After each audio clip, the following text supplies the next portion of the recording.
Pitamaha Samasamye. He will treat all beings equally, just like Brahma, who treats everybody equally. Prasade Girishopamaha. While giving boons, he will be as magnanimous as Ashutoshi Lord Shiva. Ashraya Sarvabhutanam Yata Devo Ramasrayaha.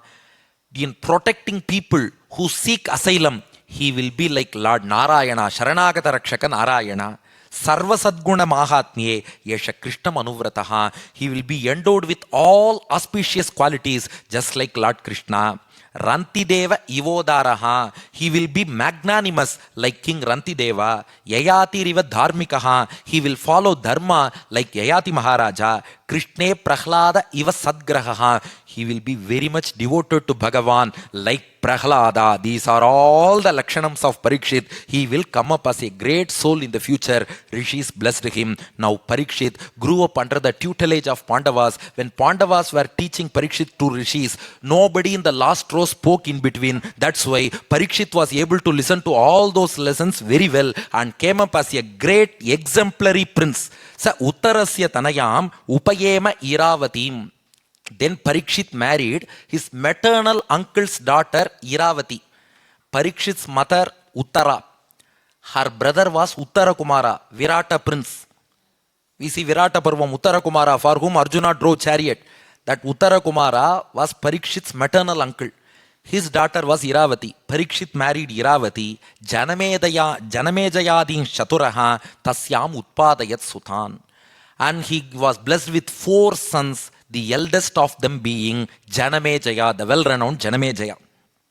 Now at this stage, Pandavas were ready to depart from this earth.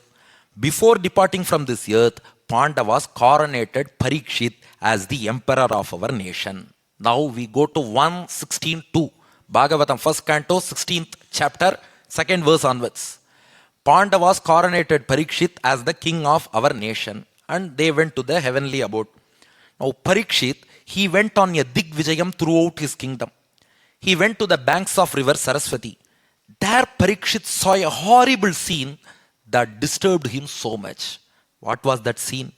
Parikshit saw a man who was trying to chop off the legs of a bull. He had already chopped off 3 legs of that bull, and that bull was struggling with a single leg, and this evil fellow was trying to chop off that remaining 1 leg as well. Now Parikshit, he tried to stop that man. He went near. Parikshit realized that the bull was not a bull, the man was not a man. Bull was not a bull. The bull was Dharmadeva. It was the personification of Dharmadeva. The man was here not a man. He was the personification of Kali Yugam. He was Kali Purusha. Krishna has departed from this universe. So Dwapara Yugam was over. Kali Yugam had just begun. The Kali Purusha, the embodiment of Kali Yugam was that man. Bull was Dharmadeva. This Kali Yugam was chopping off the limbs of Dharma as the legs of that bull. Dharma has 4 legs. If we adhere to those 4 legs or limbs, Dharma will stand firm and strong. But if we leave away those 4 limbs, how can the bull stand? Similarly, if those 4 limbs are left out, Dharma cannot survive. Okay. What are those 4 limbs? Tapas shaucham daya satyam itipada krite kritaha. Tapas, shaucham, daya, satyam. Tapas means austerities. We have to observe our austerities and daily anushtanams. That is the first limb of Dharma. Second limb is shaucham. External purity, internal purity, both are needed. Body should also be pure. Mind should also be pure. These days some people say mental purity is enough. Your body can be impure, no problem. No. External purity is also important. Internal purity is also equally important. So that is the second limb. Number 3, daya, compassion. We should show compassion to other creatures. That is the third limb of Dharma. Number 4, satyam. We should speak the truth. So austerities, external and internal purity, compassion, truth. These are the 4 limbs of Dharma. If we follow them, adhere to them, Dharma can stand strong and survive. Now the problem is, this evil person, Kali Purusha, he has already used 3 swords, 3 different swords to chop off these 3 legs. not with the same sword. Three different swords. Bhagavatam says, Adharmashais trayo bhagnaha smaya sanga madaistava. He had used three swords: smaya, ego; sanga, lust; mada, delusion. Ego, lust, delusion. With these three swords, he had chopped off 3 legs. Why?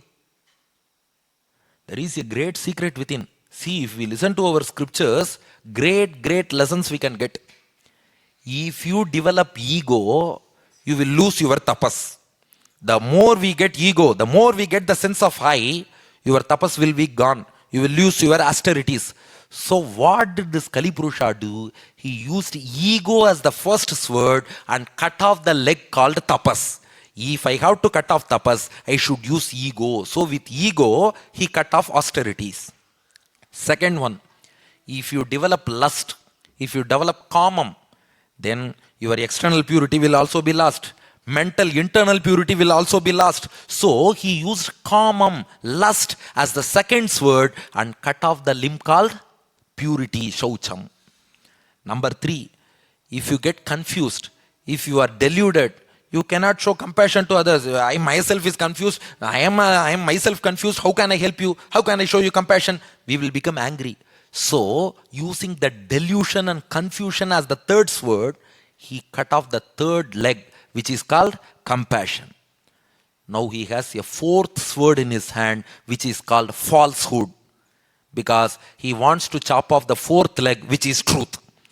So, ego is the sword for tapas. Lust is the sword for purity.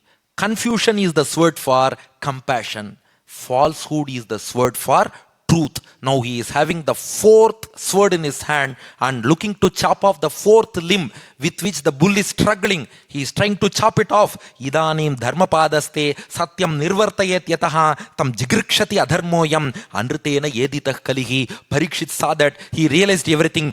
Parikshit took out his sword and went to kill Kali Purusha. But Kali Purusha saw Parikshit.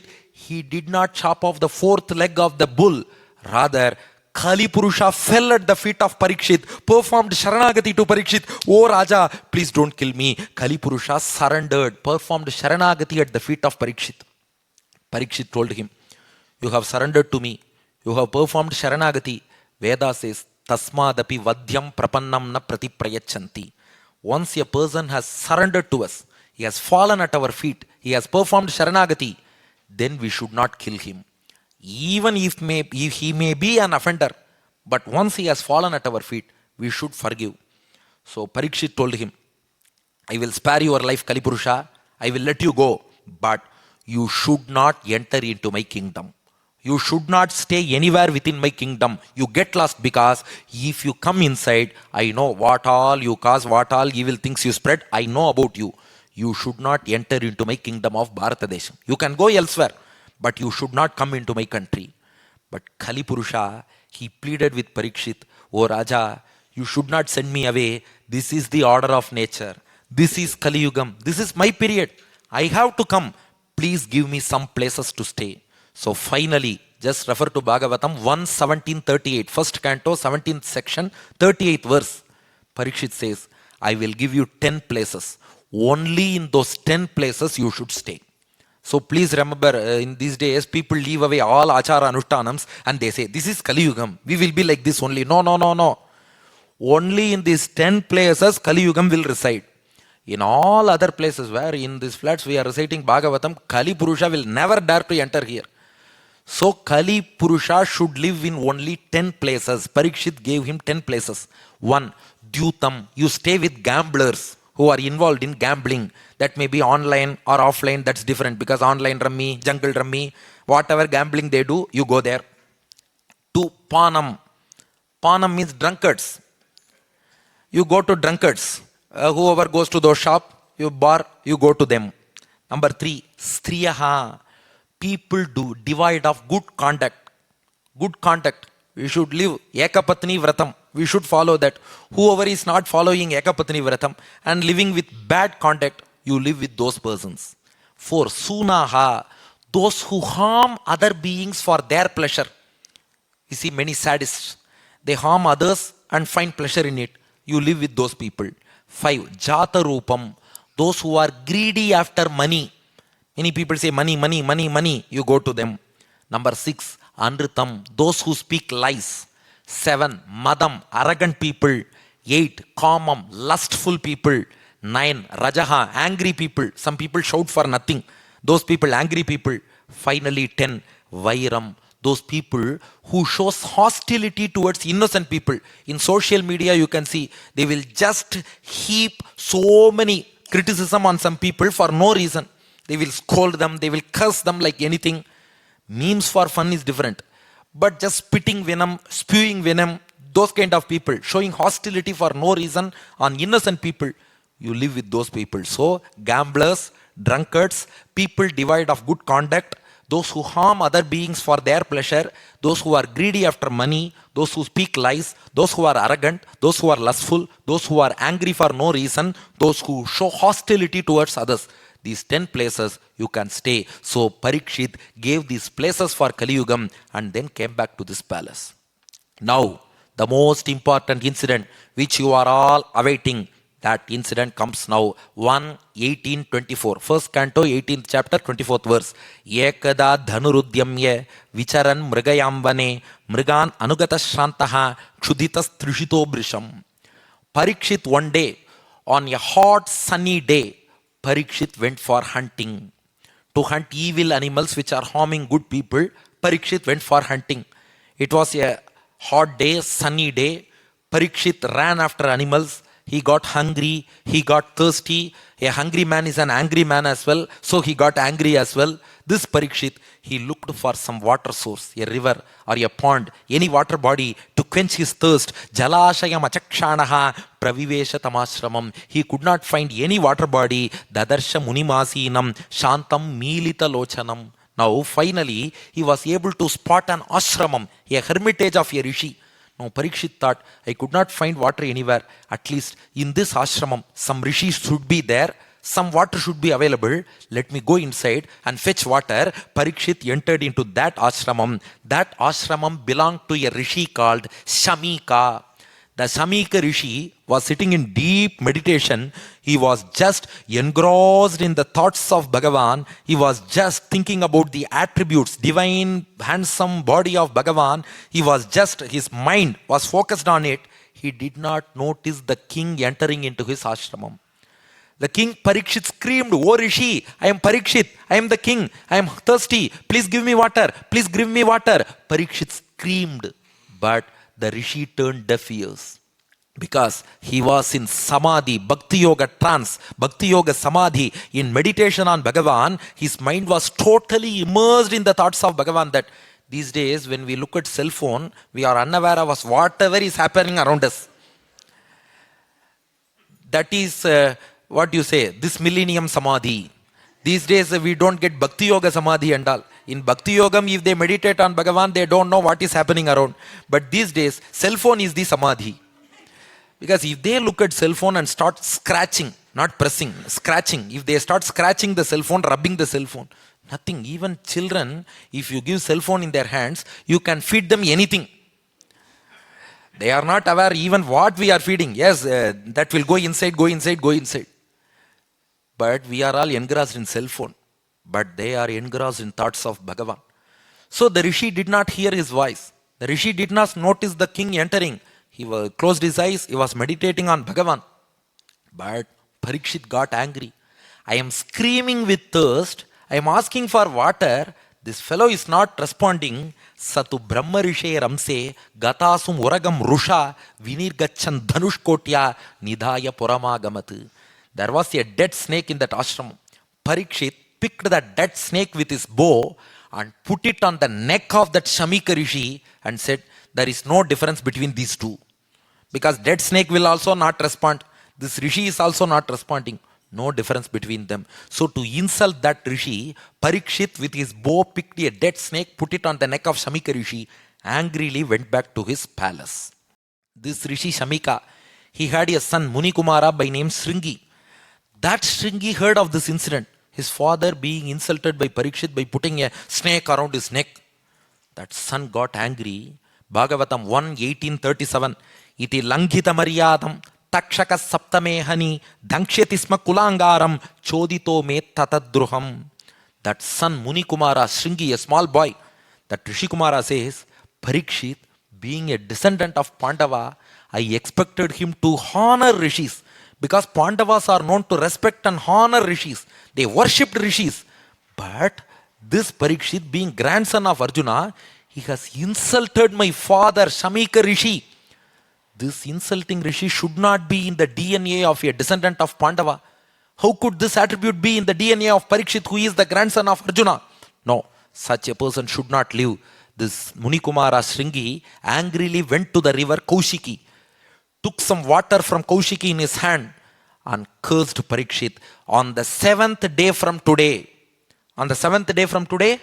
Upanyasam will conclude. On the 7th day from today, the snake, the fierce venomous snake Takshaka, will bite Parikshit to death. Because he insulted my father by putting a dead snake, I will kill Parikshit with a live snake, the snake Takshaka, not a random snake. Because if other snakes bite, the victim may survive or not. But if Takshaka bites, the victim will not survive at all. So Takshaka will bite Parikshit to death on the 7th day from today. Giving this curse, this child, this Munikumara Shringi, came back to his father Shamika, hugged him and cried on his lap. Just at that time, the Rishi had finished his meditation and just opened his eyes, asked his son, what happened? The son narrated everything. The father Shamika told 4 things to Shringi. Please write them in golden letters in your hearts. 4 points. Shamika tells Shringi, point number 1, oh, you have given death curse to the king. This is absolutely wrong. Aho batangho mahadadyate kritam alpiyasi droha ururdamo yataha. You see, insulting a rishi is a sin. I also accept Parikshit has done a sin.